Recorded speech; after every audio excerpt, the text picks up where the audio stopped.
Hello mga ka-trending, welcome back to ZK Trend.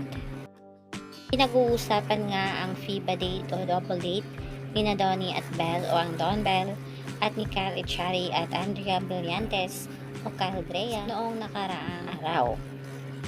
Na kung saan nga ay kapwa pinag-uusapan at nag-trending ang kiss cam ng Kyle Brea at ng Don Bell.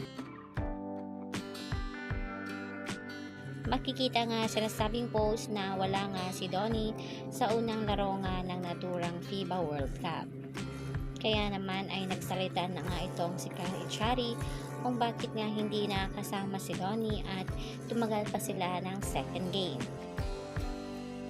Ayon pa nga dito sa mga komento ng mga netizen, Amoy, what are you willing to do talaga?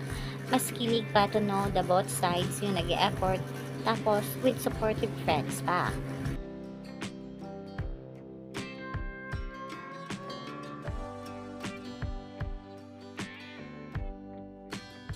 Yung FIBA date daw. Yung FIFA, yung kami apat? Oo. Saya nun! Super! Di lang kasi nakanood si Donnie sa first eh. Dapat kami apat na sa first. Tapos na-late kami ni Blythe kasi parehas kami galing trabaho. Na umabot kami sa unang laro, yung USA versus Jordan ng halftime. Kaya naisip namin, kausap ko si Donnie nun. Alam ko kasi malilate siya. So, nagte-text kami, sabi namin, sige, panoorin na lang din namin yung pangalawa para makahabol din si Donnie. Kung nakadalawang laro nga kami, mas maganda nga yung pangalawa kasi tambak yung una.